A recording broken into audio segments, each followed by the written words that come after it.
So we are now in the end of Perek Gimel, actually. Not bad. 3 years? So, year. What? Perek a year. Perek a year, not bad, huh? Yeah.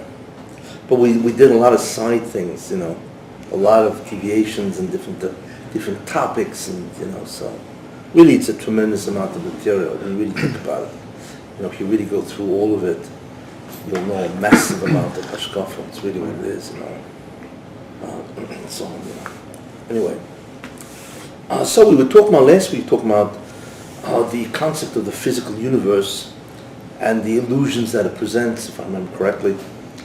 The illusions that it represents and what it does, and the barriers that we have to break through because of a physical universe. What's important to remember, which I had mentioned actually in Ramchal's Yotzai, is that the physical universe in and of itself is a barrier. That's true. And certainly when Adam Rishon was created, and even though he wasn't physical the way we are, but he was, relatively speaking, not really spiritual, so you look at it that way. So that clearly is a barrier to being masig, the Rebbeinu Shalom, Our problem today is much worse than he was, obviously. And the reason for that is because we have what's called the Zoyama. We have the concept called Tumah, or Zoyama. So we have the influence of the Satan. And because of that, he pervades the Bria. That's why we have so much problems, Doesn't the Ramchal say that when Adam did the Chet, the Gashmias itself became more, we'll call it solid, for lack of a better term. Yeah. So it's not. What is the difference between Zalama and the Gashmias becoming more Achor, whatever term he uses? Well, it's an interesting question, It's an interesting question, And fundamentally, really, the question is, what's really a hindrance? Is it the Yitzhahara or the physicality? Where's the rub? Well, like I mentioned. Isn't it the same thing? No. I'll give you an example, A person can be physical and live forever. Right? Why? How's that possible? Because if you remember, the cell can recuperate. The cells of the body can recuperate. They regenerate. They reproduce. But even without reproduction, a cell recuperates or regenerates. It repairs itself, and then it reproduces. It makes new cells. It means even if it dies, it will make new cells and so on. Why does a person? Why does a person die ultimately if it's always? They found the marker. What? They found a gene that says Ad Khan. They found it, and they're trying. Found it? I think they found something, but I have no idea how to play with it. As far as I understand, and that might not be the only thing, but they found something where I don't remember exactly where, when. I don't know any details. But they found some sort of... Yeah, the telomeres, anyway, on the end of the chromosomes. Telomeres. I think it's telomeres or something. They found something that basically tells the cell Ad Khan. This is the amount of times you're allowed to split. A cell, the thing is that, we're not talking about Zoyma now, we're talking about the physical universe, right? No, we're talking about Geshem. We're not talking about Tumah, Zoyma, or Satan, anything like that, right? But the physical universe itself, like I say, we are composed of cells, and the cells are able to generate new cells. How do they do? By reproducing, and so on. So they do again and again, but they can reproduce 50 times, which is interesting because I see you taste it and want more. I mean, this is way past your bedtime, as they say, So what the physical universe is interesting, because like I say, a cell can generate, which it does, and it reproduces. But the interesting thing about it is, I forgot what they call it, the something limit, the one who discovered it. They stop reproducing after 50 times, which is interesting, because how many levels of tumah are there? 50. Tumah aren't there? And so on. It's almost like they can reproduce every time into a different sharp tumah, so to speak, or they're giving impetus, and then it stops. I forgot what it's called. It's called the something limit by the guy who discovered it. I don't know. Anyway, so theoretically speaking, if the cell wouldn't do that, it would keep, because let's face it, all you need to do is eat right, sleep right, do exercise, and all that kind of stuff. And as long as you supply the body with what it needs, what's the problem?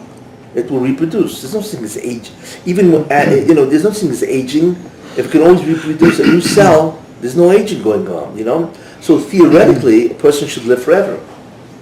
And the only way he would die is how? Is by an accident. Well, what are you gonna do? It's gonna get smashed up with a car, and it's the end of it, right? But he on his own should be able to live forever. And so the only way a person, like I said, can die either by an accident or a disease, a pathology, virus or bacteria, one or the other. So those are called pathogens. Other than that, you can live forever. So therefore, in and of itself, Geshem, materialism or physicality, is a barrier. But theoretically, it could live forever. You see, but like I say. But it's Geshem materialism still provides a tremendous barrier for a person to be masig. And it's not just the person, it's also the physical universe. The universe is physical. It has laws that it operates under and so on, And like I said, the physical universe provides different illusions. And those serve as barriers, like I said. It provides the illusion of many things, right, and many forces. And that's the exact opposite of the Moshe. Ein Novada means there is nothing else but him. And there's no other force but him. So the physical universe clearly. But like I said, physical universe in and of itself does not dictate death or cessation of life. Really. Entropy is not a part of the Bria? No, not yet. Entropy came after. Right. Now, then there's a concept called the Satan. Now the Satan is what? The Satan we know is a force, it's a malach and so on, that tries to convince a person to sin. Okay? And as a result of that, we know the Hashem said to Adam Rishon, in the day that you eat it, you will die. Right? Talmud, you'll die and so on, That has many profound ideas behind it. Why would a person die, really? Forget about how he dies. Why? What does this have to do? You can win me. Because you eat something, because you ate from the tree, if you gotta die? We know whatever the Moshe does is always midah keneged midah, measure for measure. So how is this measure for measure? He ate from the tree, right? And he dies? What's the midah keneged midah here? What do you think? Anybody figure it out? It's not just that, death isn't just an oynish. It is a judgment that is measure for measure, which means that you did A, so you get the opposite of A. It's not just you did A, I smack you around. No, there's a true connection between death and the chet. Anybody know what it is? You want to retain all the sense of life, and so it's taken away from you. You want to attain the what? The fullest sense of life, of being alive. No knowledge of good and evil. The greatest sense of maximizing your awareness while you're alive. So Hashem takes that away. Not really. No? No, interesting thought, but no. No. Anybody know? Why if Adam ate from the tree, should he die? He wanted to control life. Smack him around, give him some lashes, give him some markers. It's, He wanted to control life himself. Who? He wanted to control life. He wanted to be in control. So he roasted. Oh, it's a little closer, but I need a punch. Well, he's trying to play with the divine. He's trying to. My shades. I should have. Oh, I should have realized, shades, you're going to walk in there. Anyway, go ahead. Well, he was trying to play with the divine plan.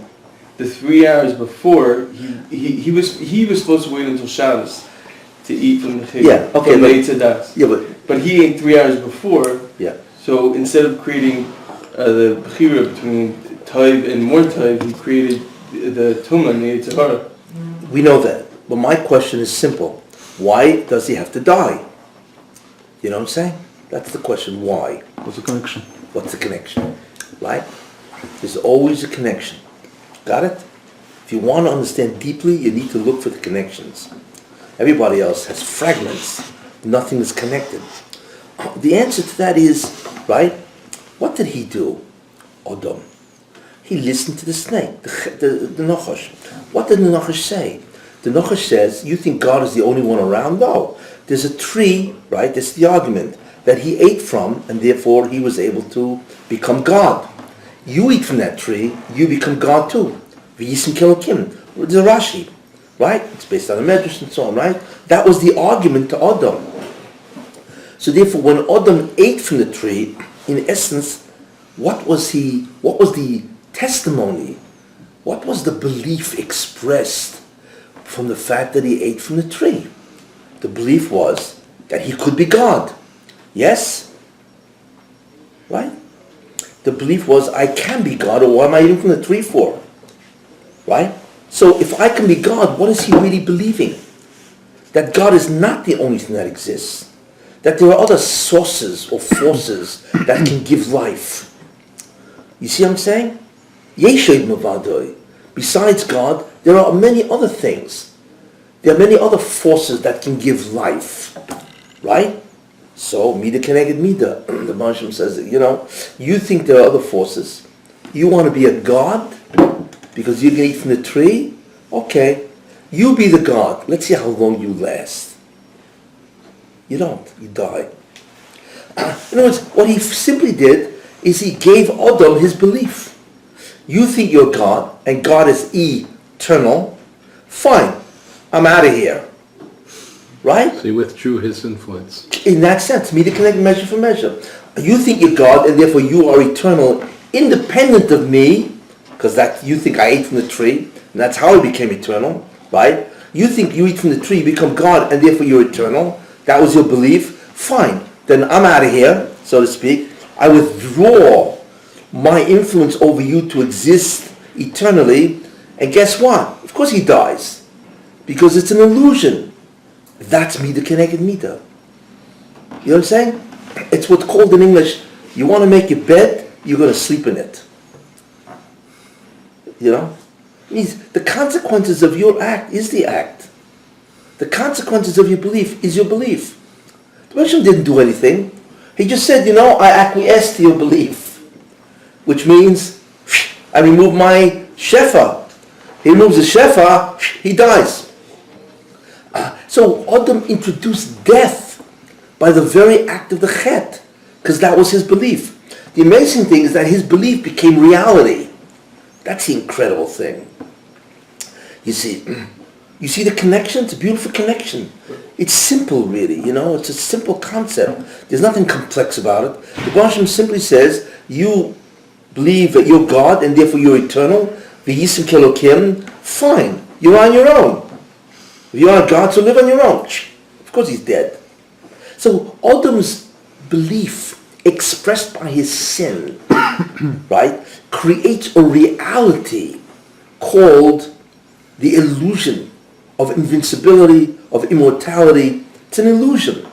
So Hashem simply acquiesced to his belief. It's what's called, it's simple justice. Why is it an illusion of immortality? We are all immortal. We're all nitzchias. We're not prudent. If we're together, then we have nitzchias. It's the illusion of immortality that you yourself are responsible for. We think we live forever. No, we only live because of the Hashem. And therefore, if that's what you believe, the Hashem says, fine, you're on your own. And of course, the guy dies. So the belief that this is a critical, fundamental idea, I once expressed it as a law. Let me remember the law.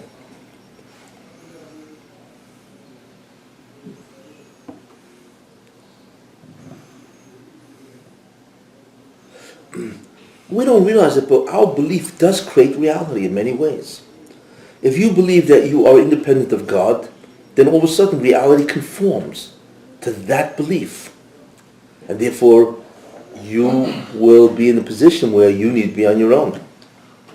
We actually create, and that's what Adam did. By believing that he was God, at least that's why he ate from the tree. I mean, obviously after the tree, he realized this whole thing is sheker v'chazav, right? But once he ate from the tree, he sustained that belief, then he had to live by that belief. And therefore, not only would he die, but he created a force that does what? Death. He created the death force in reality. What is the Satan really? The Satan is nothing more than a demolition expert. He destroys. That's what he's all about. What is the definition of good? And what is the definition of evil? A good is anything that enhances a being. A good is anything that will enhance, promote, support that which is, in a certain sense. That's a good. An evil is that which will deny, remove any kind of that which exists. Now, therefore, the Satan is a demolition expert. He is the ultimate evil. Why? Because he's only interested in destroying, which is the denial of that which is. And that is the ultimate evil. If he's ultimately, originally, let's call it, the Sar of Din, let's call it, as Rabbi has said, then why is he interested in destruction? Why is he interested in destruction? He should just be interested in justice. In punishing to help. Why is he interested in destruction? He should be interested in justice. Meaning if a person deserves it, then let him have it. Well, originally he was interested in justice. Oh, you mean this is after he was corrupted already? Yeah, that's right. With the punishment to Adam Arishon, why not just him? Why all humankind? Because the problem is that there is no humankind. It's all him. The problem is, is that he was the sole person that could bring a tikkun to the bria, basically. All our neshamas are really part of his neshama. It's just the fragmentation of his neshama created. It's like a fire creates sparks. Each spark is individual, but it all comes from the fire, yeah. But so before the spark comes out of the fire, it's all in the fire. That's our relationship to Adam. You know but the third point is that we should all come back. That all the sparks will unite and be one divine being again as Adam. That's the next phase. Well, not really, because each person will maintain his individuality. And the truth is, even without that, what happens if Adam had never sinned? What would be? So the Ramchal writes, it says in the Torah, Zois Teras Odom, and the Ramchal wrote that had Adam not sinned, right, we anyway would have been born. We would have been here, except he would have done the Avodah. He would have corrected the Bria, and we would have, the consequence of that, we would have enjoyed that correction, and we wouldn't have to do anything. We would live in utopia, but... So we wouldn't have any avodah? No, nothing. So what is our purpose for being born then? What? If we didn't do the work that he did all the Namak Sufa for us. He did everything, yeah. So therefore we live without Namak Sufa. No, so therefore what happened is that since he destroyed the Bria... No, I'm saying not, let's say he didn't, I'm talking... If he hadn't done it. If he hadn't done it, so we would have been born in a perfected state. So he would have taken care of all the Namak Sufa available. Yeah, correct, and then Hashem would just create as many neshamas as possible without... Yeah, whatever the number is, yeah. But then we would be in Gan Eden without even being worthy, feeling worthy of it. We wouldn't, no, we would be worthy, that's the whole point. We would be worthy, but it's not the same enjoyment as going through all the hardships and then getting to the level where we're supposed to be at. Well, apparently, we would have been not only worthy, we would not have Namak Sufa. Or else what's the point? Right. Now, in some way, had he done the mitzvah and not eat from the tree, then we would have been born anyway, okay, without Namak Sufa, because he would have done the job. He would have worked, he would have earned the reward, and we would merely be, beings that just are into the reward. It's not clear why, in the end, we didn't do it. So it's not a clear reason why, but that's the fact. That's what Ramchal says, that there would be no Namak Sufa because we would have been part, in some sense, of his avodah. It's not clear how, but since all of Klal Yisrael is really one neshama, we're really all part of. We're really all one neshama, and therefore, if one there's a lot of things that Klal Yisrael is Knesset Yisrael. Knesset Yisrael is really one neshama, and in other words, it's all part of one church. So if the person that has the church would have done the avodah, we would have. It would be equal to our having done the avodah also. It's not a clear idea how, but that's what would have been. That was the original divine plan. Yes. That Shabbos would come in, and then they would eat from the Eitz Adas. With that Eitz Adas, then we would be in a higher level. Yeah, because that would be without tumah. But now that we have tumah, with this bechira, we reach a higher level. Not only higher than the Malachim, that in Gan Eden will be right next to Hashem, or even in front of Hashem. Yeah, well, that's a consequence. Yeah, but all I'm saying is that this is if Adam had not sinned, it would have been a whole different situation.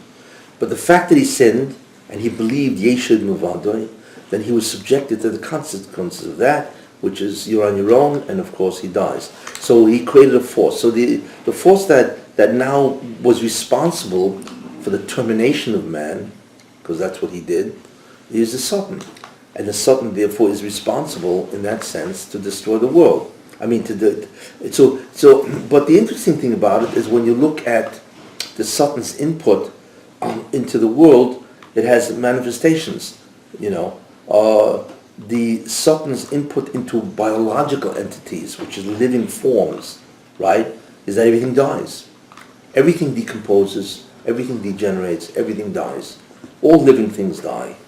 There's nothing eternal, period. Okay, and the reason for that is what they discovered is the telomeres. Telomeres are at the end of a chromosome, and they shorten as the years go on, and there's certain things that can shorten them quicker, and so on. And when you reach down to the last telomere, then bam, they'll reproduce. And so on, and that's the end of the organism, and so on. If they ever find out how, or if they can alter the message of the telomeres, then clearly we could live forever, theoretically. We could live forever, and so on, You don't think they know how to do that? They sell vitamins now based on this lengthens the telomeres and everything. There's no nutrient or anything that really could affect it that you heard of or anything? Nothing. Everybody's working on this, for obvious reasons. You have any idea what this world would look like if nobody died? Could you imagine being forever with your mother-in-law? You probably wish for death. I'm joking around. But anyway,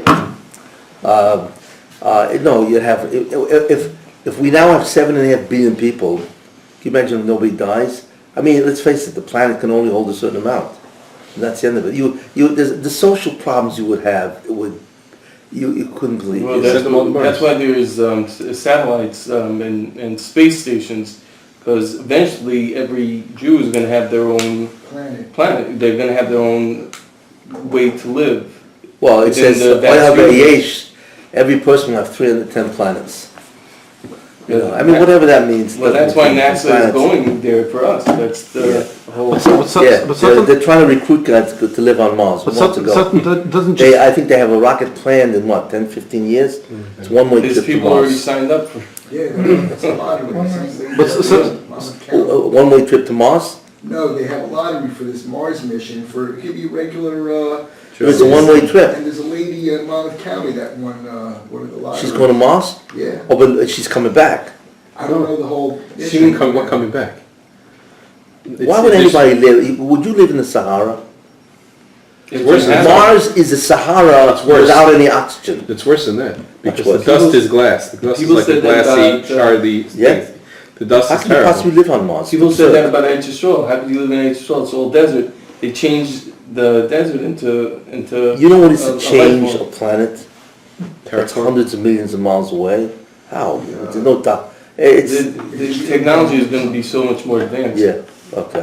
So if Satan is interested in destruction, how come he doesn't kill everybody right away? He allows us to live for a long time too. It's not because it's not his decision. He has he can do that, but it's not his decision who dies. It's Rabbi Hashem. It's the Bezdin. They decide, he just follows orders. That's all he does. Well, But he's the one who institutes, in the Malchamavis. He's the one who kills. And so, So he tries to make cases for. Well, he's also the prosecutor. He has 3 jobs. He's HR, So prosecutor. Basin doesn't convene until he starts up. Yeah, it's a different story, exactly.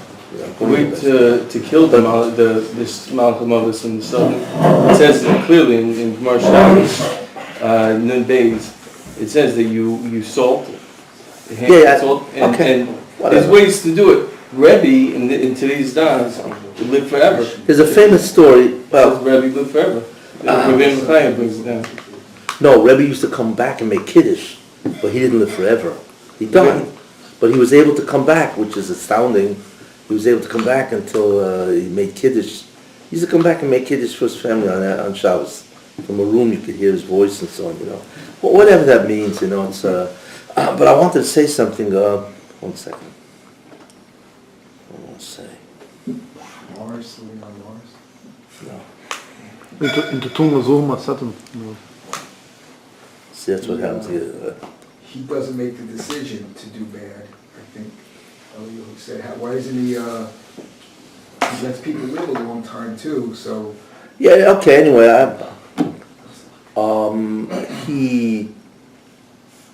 so biologically speaking, so the telomeres are really, that is, in other words, what happened is, the humans change biologically based on what he did, It's like Adam Rishon. Adam Rishon was born circumcised. Moho. Why? Because the aura, which surrounds that organ, the foreskin, represents the Satan. You see? The Nachash, the snake. Yes, it represents Satan, and therefore, when Adam sinned, once the Satan was able to enter the Bria, which means he was able to pervade the universe with his force, therefore biological entities assumed whatever physical manifestation of that entry. And by an Adam, he grew an Ola, you see. After. What was that? After you grew up. Yeah, he was born mole, and then he grew an Ola because his body, which really reflects the entire universe, because a man is a model of the Bria. So since once the Satan was able to enter the Bria, right, and it was his satanic force, was able to enter the creation and therefore create death, therefore Adam had to reflect that in his body, so that he grew an Ola. It's very important, and so on. And what's also very interesting, I once said that the way you get the Satan to prosecute you is you talk Lashon Hara. Lashon Hara is Ma'ir the Dinam, prosecution. So the word Ola, if you look at it, how do you spell Ola? Ayin Reish Lamed Hey is what? Is Lamed, which stands for Lashon, and the rest of the word is Hara. Lamed Hara, Lashon Hara. Yeah. So therefore Lashon Hara, which creates the Kitrugim prosecutions, right? That is the Ola, and so on. And therefore That's what Erez. Erez means it arouses the Lamed Hey, the prosecution for Lashon Hara. It's me to connect me. Yeah. In any case, So in any case, therefore that's what Adam did. So as a result of that, obviously telomeres is a response to the sin of Adam Rishon. But it's not only that. That's not the only problem. What happened was death entered the inorganic universe. And that's called entropy. Entropy means the degeneration of all energy states. Because everything ultimately disintegrates, over the years and so on. And energy is a force that maintains, degenerates. If you have a room where you have heat, if you leave it alone, you don't introduce new heat, it's going to cool off. That's the concept of entropy. It's the second law of thermodynamics, and that is one of the most important laws of physics. Entropy is the Satan in the Bria. That's really what it is. All things disintegrate, decompose, or degenerate. That is satanic. and so on. And transform though, right? Isn't What? there a law that you can't add or subtract any piece of matter from the universe? Yeah, what's the conservation of matter and energy? So they That nothing can be added. Yeah, that's the concept of Mechadesh. Nothing, there's after creation, there's nothing new. Ein kol chodesh tachas hashemesh.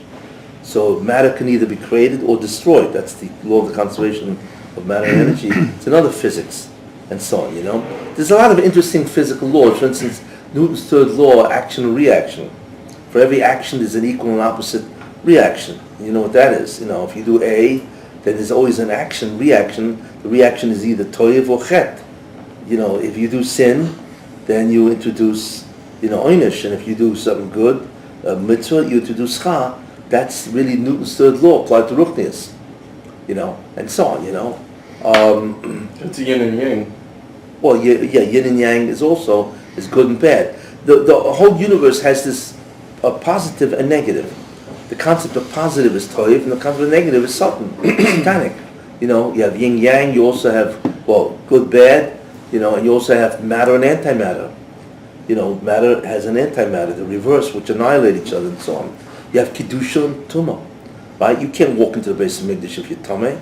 You get kares, right? So therefore, it's the same idea. This universe has a dichotomy, two opposite forces. Why? Because that is the Satan in the Bria. So that is the Zoyama. That seems to tie into the whole. Basically, Adam's whole design was Yeshod Milvado. Yeah. So basically that's what it did. The whole universe is now one big illusion of Yeshod Milvado. Exactly.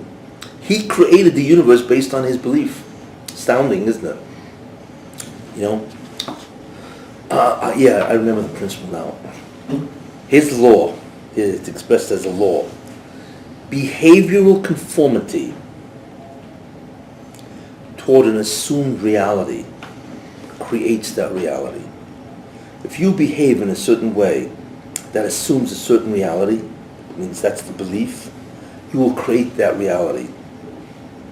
So since Adam, he behaved in a way, right, when he ate from the tree, he behaved, right, behavioral conformity toward an assumed reality, which is what? Yeshod Mavadai. He assumed that there are many forces and therefore he could also be God. He created the reality that there are many forces. He actually created that, and so on. And that's why he dies. It's a midah keneged midah, like I said, and so on, In the end, it's an elegant process. You get what you pay for. And that's what it is, and so on. So that's the concept of a satan in the Bria. That there's a component of disintegration.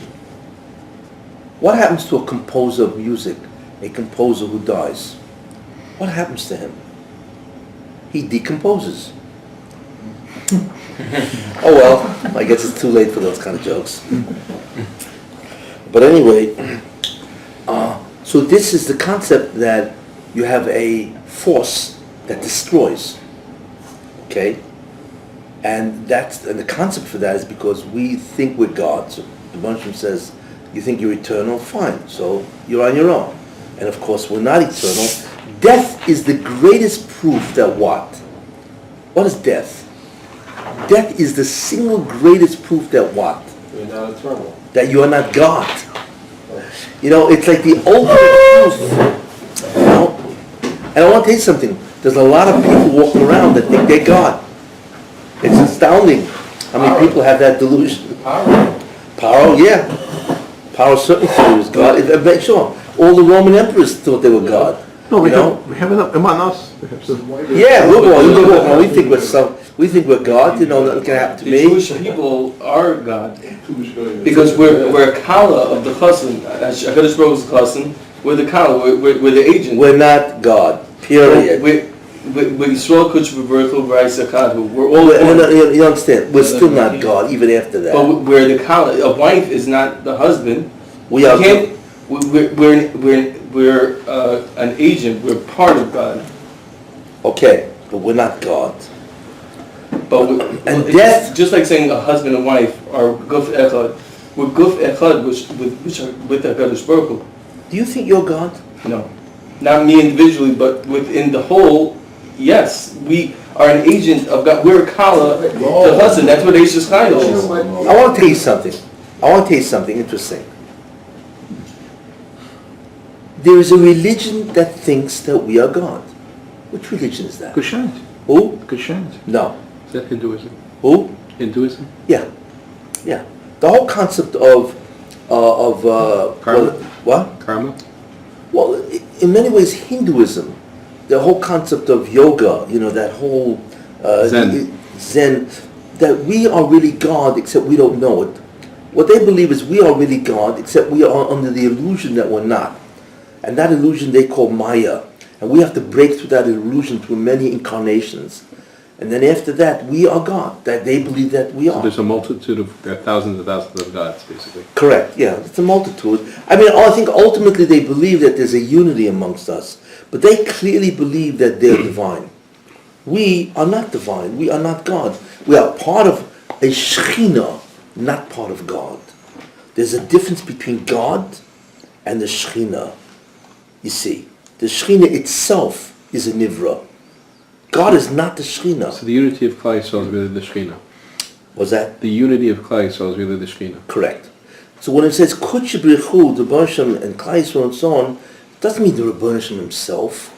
It means the Shekhinah which he created, which is the ultimate representation of the Rebbe Hashem. But so what does it mean? That's why it's called that's why it's called Shekhinah, because it is a representation that he created that we can relate to or connect to.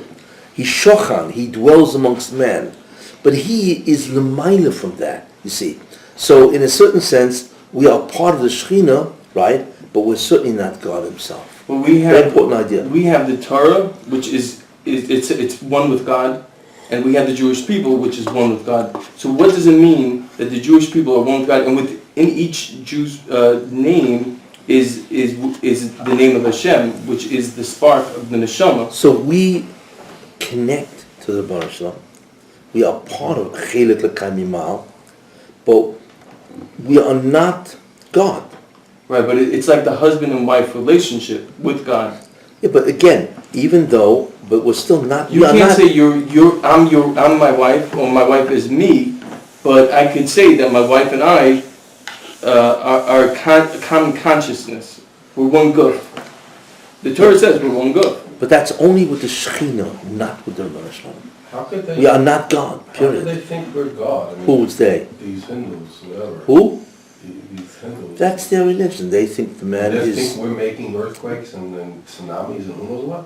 What do you mean? It says in Gemara about Zara that No. the Jewish people, what we do, creates tsunamis in some other part of the world. I don't get into Hinduism, but the central idea is that the religions of the East are different than the religions of the West. It's an interesting. The religions of the East, whatever it be, there's a lot of, and so on, they believe that they are God in many ways, and so on. Except people, when they're born, they don't realize who they are, and it takes a long time until they realize. They have to break through the illusion that they are separate from God, but really they are God. That's a different way of machshava. The truth is, they are closer than Christianity. The East is closer, but it's incredibly corrupted. This is a problem. How is it closer, if they believe they are? Because we also say we're a chelik l'kayim mimal. The difference is we say we're a part, and they say they are. They've gone too far, you see. You know where the religions of the East come from? Avram's other kids. Who? Avram's other kids. Yeah. There's a Zohar. No. Avram There's a Zohar. Did they have Shivcha afterwards? Yeah, there's a Zohar. There's a Zohar that says Rabbi Aibu went to the east. Doesn't say how far, but he obviously east of Eretz Yisrael or whatever. But he went to the east and he found that in the east, that they adopted the religion of Avram Avinu. You see, except what they did is they merged it with Avodah Zarah. That's what he says. In other words, they took, when Avram Avinu, he sent away his Hogga's kids, right? And it says, Rashi says, and he gave them presents, right? Matanas. So Rashi says he gave them Shemus Kshofim, the names of magic and so on. So what they did is they took the religion of Avram, which is monotheism, right, and they combined it with Shemus Kshofim, which is what? Which is, forces and so on, and they combined it. In fact, what is the name of a priest in Hinduism? Who? Brahmin. Which is Avraham. Exactly. If you add an A to Brahmin, it's Abramin. It's Abraham. That's really what it is. What? The Indus River, I was reading about this, means the other sider. It's named after Avraham. The Indus River. And their literature is Vedic literature, like Vedic literature, yeah. And ashram is from Avraham Avinu's grandson, a place of learning. It's riddled with influence from Avraham's literature, all over the place. And really the origin of that is Avram Avinu's children. And so on. So what they did, and Rabbi Aibu says that they took the Avodah Zarah, or they took, corrupted ideas from Hagar. He remarried Hagar. But Yishmael came from Hagar. No, afterwards. That's late, but at the end, Hagar at the end. at the end, Oh, he married her. at the end it says Avram remarried Hagar. Ashur- Keturah was Hagar, and then he sent away that they shouldn't contest Yitzchak. That's why, So he sent them away, gave him Shemus Kshaf. They're on target more than a lot of other religions. That's because what I said. the Shlach Kadosh says that we are one with God. Wait, again, you keep going back to that same theme. Again, the East, I want to go back to this. The East corrupted itself in that they merged Avraham Avinu's faith with the whole concept of forces, independent forces and so on. So they came to the conclusion that we really are God. We really are. They believe they are, except we are God we are ignorant gods. That's probably the best way to summarize that. We're really God, except we don't know it. Amnesia. Whatever it is. And therefore, we have to incarnate many times until, we've realized that we are God, which of course is nonsense, Look, what's his name? Spinoza believed that God is the universe. There is nothing beyond. That God itself, the universe is a manifestation. What? Isn't that Aristotle? No, Spinoza. Baruch Spinoza. Seriously? That's Baruch. Yeah. Oh. Yeah. Whatever. Look, there's a lot of distortions over the centuries, But we believe we're a chelik l'kaimimal, but never, So in that sense, we're a chelik. What's the chelik l'kai? Who's the Elokai? It's the Shechina. It's not the Rebbeinu Shalom. The Rebbeinu Shalom created the Shechina. Anyway, I won't belabor the point. But the main idea is that we are not God. We think we are really part, in a certain sense. We are divine. That's true. We are spiritual, that is true. And we are divine, that is true. All that's true. But in the end, it's part of the Shekhinah, it's not the Rebbeinu Shalom. Is Kutcher Baruch Hu the same as the Shekhinah? No. That's why it says, Kutcher Baruch Hu Ushkente. There's a vav there. So what is the main chiluk between Kutcher Baruch Hu and Shekhinah? Like I said, the Shekhinah is a manifestation, it's like a representation of the Rebbeinu Shalom. It's like you have an ambassador. He represents you. So the Shekhinah is a nivra. Doesn't exist. Before the Bria, the Shekhinah doesn't exist. There's only the Rebbeinu Shalom. But it's a nivra that the Rebbeinu Shalom created, okay? And that represents him. We have no idea what that is, and so on. So, but it's something that we can connect to. That's why it's called Shekhinah, Shochan. It dwells amongst us. It has a connection to our reality. So what's Kutcher Baruch Hu? That's Musari, beyond Just a quick comment about the whoever physics. he is. So the Kutcher Baruch Hu is the Rebbeinu Shalom. So that's what I'm saying. Rebbeinu Shalom, Torah, and Yisrael. No, but anyway, I don't want to repeat myself. We are not God. We are not HaKadosh Baruch Hu, although we are a chelik l'kaimimal, which is a Shekhinah. Would you agree that it's a husband and wife relationship? No, it's not a husband and wife So relationship. in defense... Believe me, if it was, you wouldn't have any Shalom Bayis problems. Then all these... That's for sure not. I'm sorry, Rabbi Kessin, it's somewhat defensive what this gentleman's saying, but on a minor level. Who? We're talking about the physical universe. If I dare say, there's a program called How Things Are Made. It shows manufacturing, the assembly line. Yeah, the books like that. From naval battleships to How's the man? Okay. equipment and debt. So what do you want to say? I can't believe humans wake up in the morning and create these things and build them and manufactured. It seems amazing. There are certain things in the physical universe that man creates, like that camera, again, huge battleships, airplanes. They don't create it, How can regular man, they put it together from things the fact which that exist. They discover it. to They don't. make metal and to make So glass what's your and- point? I just think it's an amazing thing that It is amazing. humans, you look at the world now, everybody looks like, why does Hashem bother, you know, but Well, what we okay, make that's physically is mind-boggling. okay, but that's neither here nor there. I mean, we're not talking about that. Anyway, so therefore,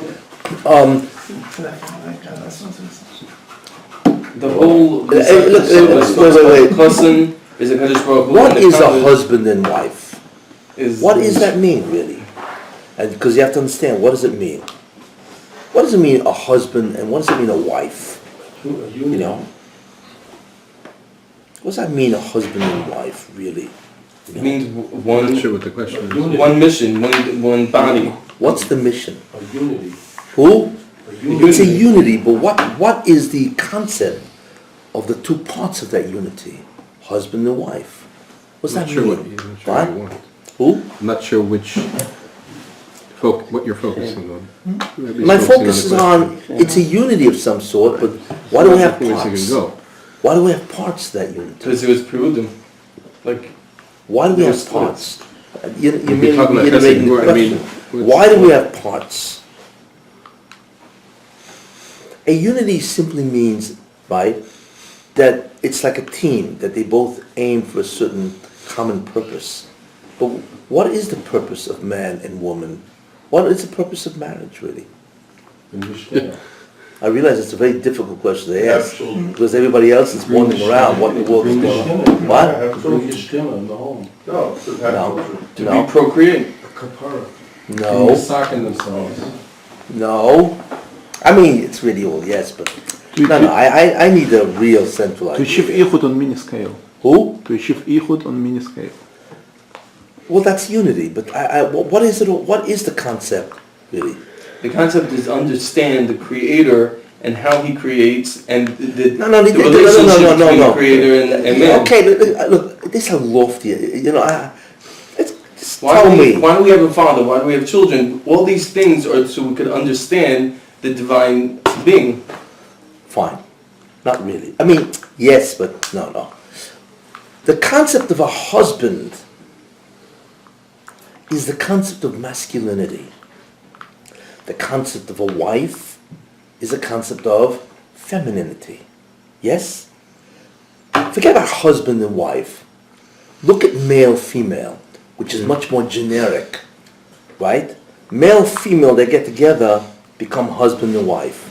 Yes? So that itself fools you. Don't look at husband and wife. Look at something much more essential. Male, female. Why is there male, female? It was Kessin and Gevura, if you want.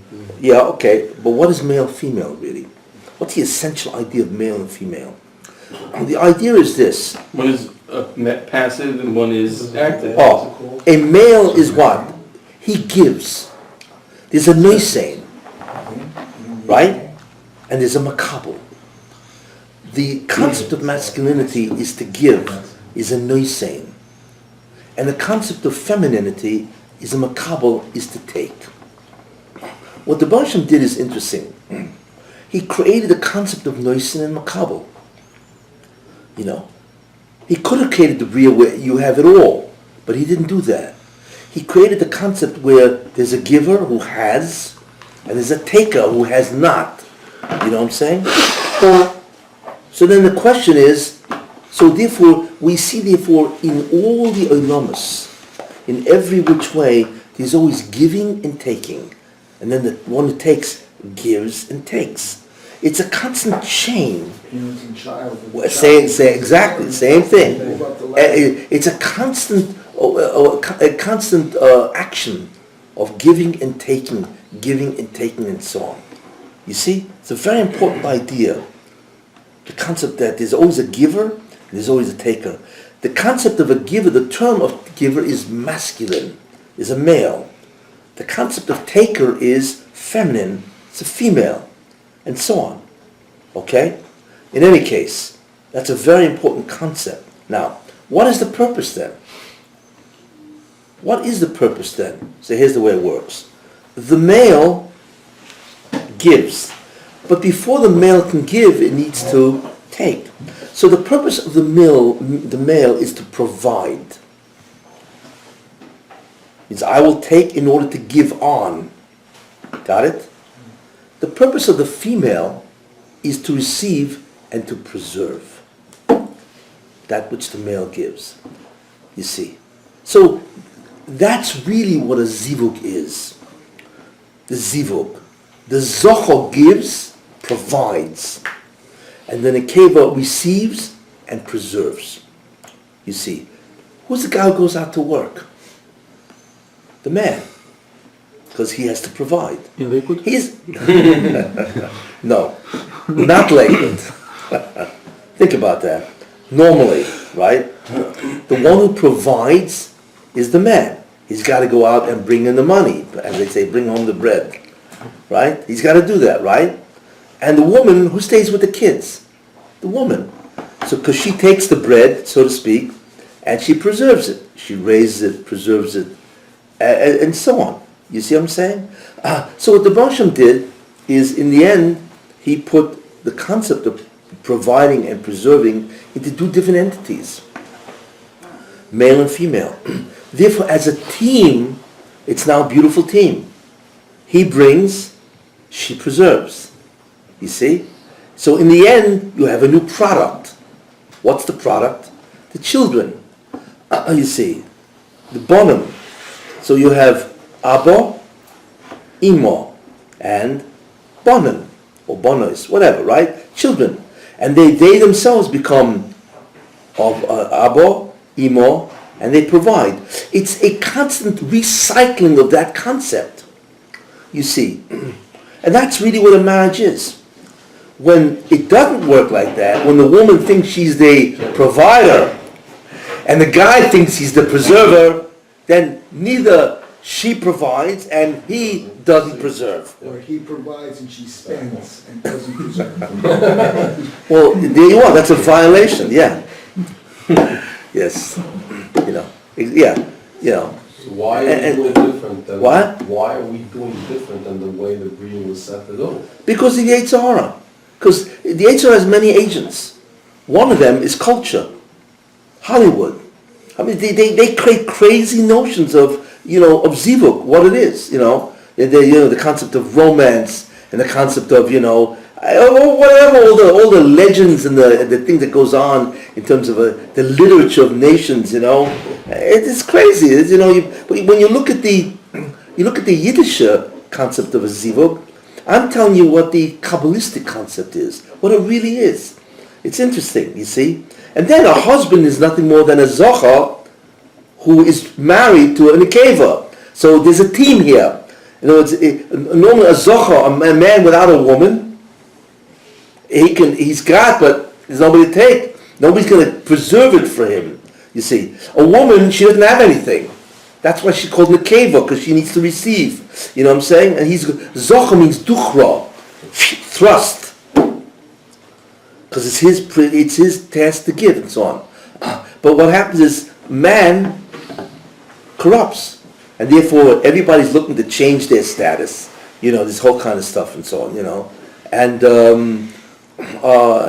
everybody has their crazy illusions of what's supposed to go on and so on. That's why there's an enormous amount of disharmony. The harmony really, if you take a look, by Sarah. Avraham Avinu was, doing the things. And Sarah, it says, Kol kavod bas melech pnima. Her whole covet is to be inside, not to have to go out and provide. She was supposed to stay in the house. That's called the bias. Why is a woman called the bias? Ish u beisoi. Who's beiso? His wife. Why is she called a bias? Because that's where you preserve and nurture and, take care of what the guy's bringing home. And so on, you see. That's the real concept of Zochar Nekeva, which becomes Baal and Isha, and so on. But unfortunately, we live in a society that doesn't have that. It's an enormous amount of corruption of the real ideas. So you think that the higher level, that the HaKadosh Baruch Hu is the Zochar, giving to the Nekeva, which is Klal Yisrael. Exactly. So the ultimate ultimate, the term that he gave. Yeah. So that's why That's why, what he called, the ultimate zocha, if you want to use that word, is God. The Rosh is only, so he's the one who's mashpia. He gives to us in that sense, And in any case, so that's the concept of masculinity and femininity. Well, the Rosh took actually what he did is he took the 10 spheres and he split it. He took 9 spheres go to the Adam, and 1 sphere, a Malchus, goes to the woman. And the 10th sphere is called Malchus. It has nothing of it. It just receives from the upper worlds or the upper spheres. You see, so when that's why it's so important when a zivug happens. When a guy marries a woman, it's the formation of an entity that finally works. Imagine you see a computer and all its parts are laid out on the table. All the parts there, When you put it together, wow, and it functions as a computer, right? Same thing. A guy alone and a woman alone, there's something wrong. There's an imbalance here. Or rather, they're purposeless, But when they get together, all of a sudden, the machine works. It's there. That's why it's such an unbelievable moment for Klal Yisrael. Because the machine works in what way? They bring down their own chelik from up above of what needs a tikkun. Because every zoch and a keva as a unit will now access a certain part of the bria that nobody else can do that. The problem is a guy needs a girl and a girl needs a guy to do that as a team. And so on, you see. So this is a very important concept of the whole concept of a man and woman, which is zoch and a keva, which is really the concept of masculinity and femininity. Not so much husband and wife. That's where everybody makes that mistake. They focus on husband and wife, but it's really on what is the concept of masculine, male, and feminine, female. Then you have these guys who have no idea what they are. These guys are the cross-gender guys. Well, I should say the transgender. The guy wants to become a girl, and the girl wants to become a guy. What in the world's going on here, They're very troubled by that. What? Is that the Yates or her, the son? They're very troubled by it. It's the latest thing now in politics. But it seems they really have some sort of psychological... The whole concept of homosexuality is really, a lot of it's involved. Because homosexuality is the gender. They say they still like the opposite person, but they identify with being a woman, or it's a woman who identifies with being a man, and they're troubled over it. They're torn over it. Their families are upset. Yeah. They almost do themselves in chas. It's almost like it's interesting when there's 2 males or 2 females, one of the partners start having the masculine trait, the other one has a feminine trait. They become a female. They become a male. It just shows they assume the role of male and female. No, they actually, their traits. It tries to normalize, even though they normalize, but their traits become that way. It becomes anyway, I don't want to get into sexual deviancies and so on. But anyway, there's a tremendous premise to all this, in terms of the orientation and so on. But anyway, that's the concept here. And so look, it's interesting. Well, look, even the Satan, it's interesting. The Satan, he was misave after Chava.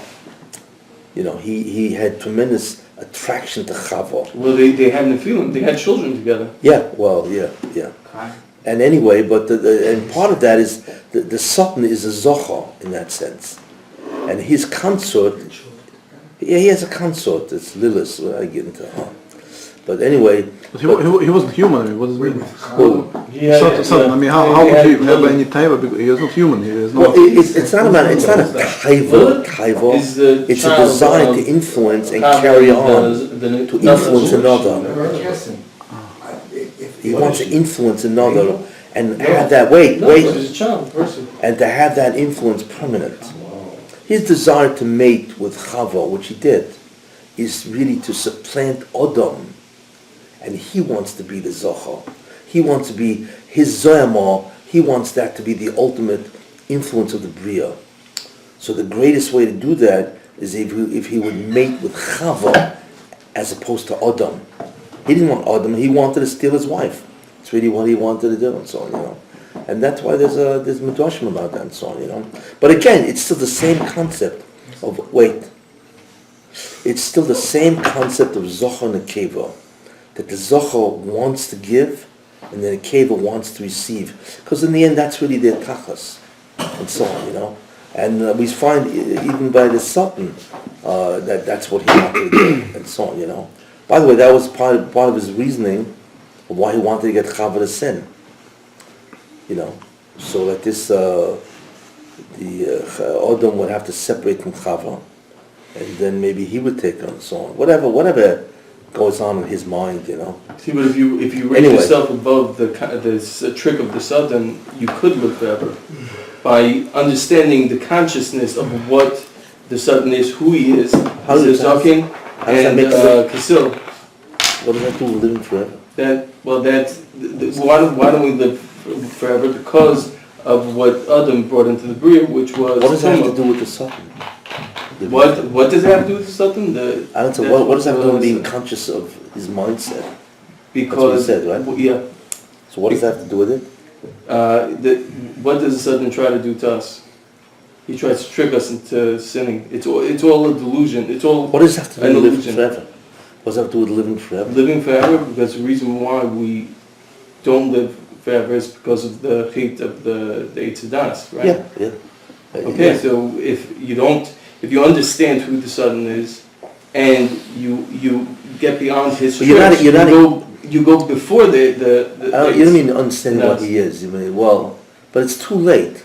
Once a Zoyma entered the Bria, you have to get it out of the Bria, and that's part of our avodah. You have to.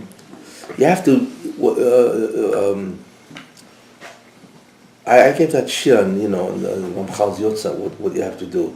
In many ways, you have to withstand the temptations of the Sultan. And if you do that, especially in a nation that represents the Sultan, if you remain righteous in that nation, then you extract the power of the Sultan. And ultimately, you kill the guy. But that's what I mean. If you kill the Satan, then you could live. Okay, that's what you mean. That's what I mean. No, If I may, because you may want to clarify this, I just remembered now, years ago, I think I read something where Adam Rishon was married to a Lilith, but she was too powerful for him. Is this legitimate information, or is it like New Age stuff? No, Chas v'shalom, no. There's midrashim on this. There's midrashim on this. Was with there's midrashim on this, and there's zoyas in this, but it's not something that This was his first wife, no? What? That was his first wife, no? Who? The, Adam Rishon's? yeah. No, she came in after. Adam Rishon separated from the Chava for 130 years. Right, but before... And then he was with Lilith the whole time. It's a They whole... were tangible. What? Lilith was a tangible, it was a spiritual entity. Who, that? Lilith was a physical... Well, 130 years that he... obviously it was physical enough where he could have relations with this woman. Well, hold on. And then he gave birth to a lot of whatever. This is all shrouded in mystery. Because wait. Because we're not dealing here with a normal physical reality. We're dealing interminglings of physical, spiritual beings. It's like, we don't know enough about the entities really to know what goes on and so on. Look, there are malachim that wanted a good day. Those that feed them, they come down. At the time of Noah. Yeah, these are malachim that wanted to assume physical, and all of a sudden they assumed physical, but they became physical. The blacks came from them, those malachim that were with. Well, anyway. All their So there's a lot of stuff, but I'm not going. What? That's why Obama thinks he's God. I'm not going that way. That's a whole different, There was a Lilith who was supposed to be with Adam before Chava. There was a Lilith who was a Zachar who was supposed to be with Adam before they said that they were fighting with each other. I'll show you the message. Okay, but I want to tell you, you have to be careful. There's a lot of midrashim. The Ramban once put it twice. There was a whole when he had the argument. The Ramban, when he had the machlokas with the other guy who took him on in a debate. It was a famous debate between the Ramban, and it's in it's the whole sefer. The Ramban wrote a sefer. I forgot the guy's name.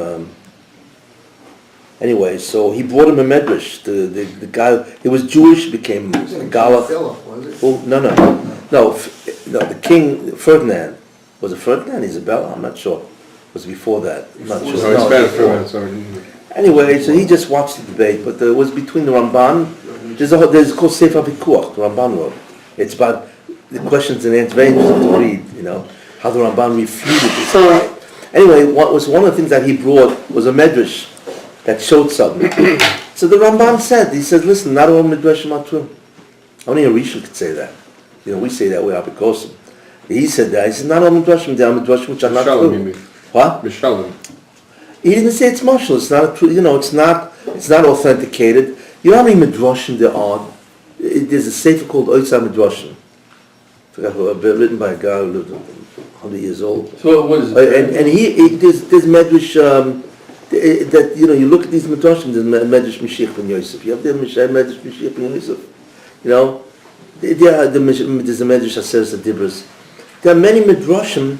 We have no idea where they came from, who wrote them, and so on. So, as far as we're concerned, Klal Yisrael has accepted a certain amount of midrashim.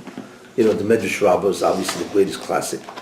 There's the Tanchuma, Sheikhat Tov. There's certain midrashim that, so we accept as legit, authoritative, I should say. And there are midrashim that, we don't know if they're true or not. We don't know who wrote them, where they came from, who their authors were.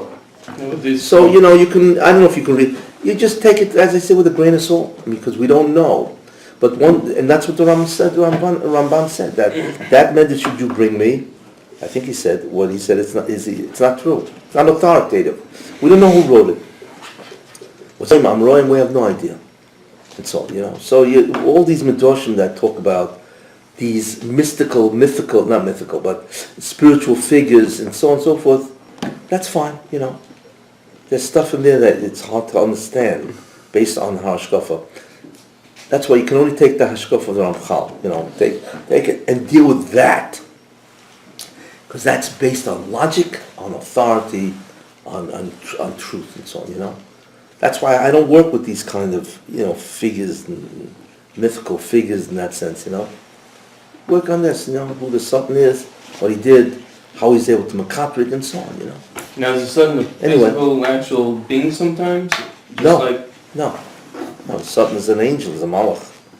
Doesn't Malach take physical form at some point? Well, there are people in the Gemara who spoke to the Satan.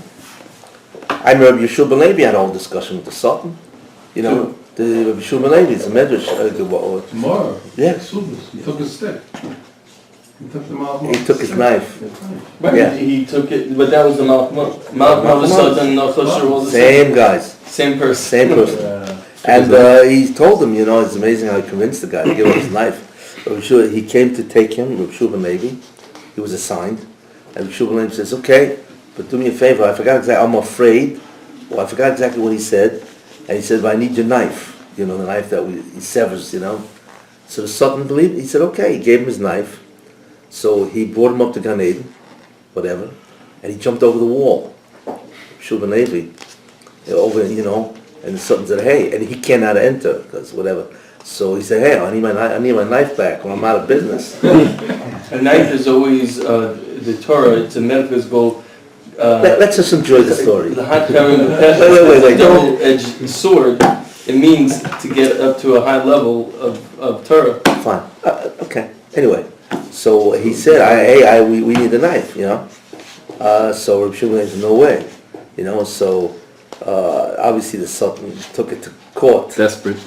Well, he's out of a job, And but what's funny is that I forgot he gave his word about something, and since he never broke his word, so Shemaim said, okay, he entered alive. That was the upshot of this, but they forced him to give back the knife. So unfortunately, everybody else experiences that. Maybe in the end we'll ask, what'd you do it for? Shouldn't have given it back, and that's the end of it, But anyway, he gave it back, and so on and so forth. Look, so he spoke to the Malach HaMavis. I mean, there's not a lot of people, the Tanoim who were friends with the Malach HaMavis. What's the one? I forgot who, but one of the Tanoim, I think it was Rabbi, I'm not sure. he said to the Malcham Ovos, they used to speak, imagine holding a good friend, have him over for dinner. But that's her job. But you gotta be to come careful, you at have him over for dinner, he brings his knife along, And so I think he said to him, where you going next, or something like that. So he said, well, I'm supposed to take Your uncle. the life of a child at this life of child. So I think it was a B'chi, I'm not sure. So he said to Malcham Ovos, says, you can't do that. That child that you want to kill, right?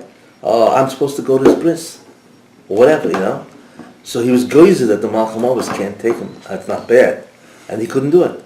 He said, no, you can't do it. I'm going to his bris. That's chus alone, and so on. So you see that they had an open conversation with the Malcham Ovos. They had open conversations with Elio. I mean, they're different people.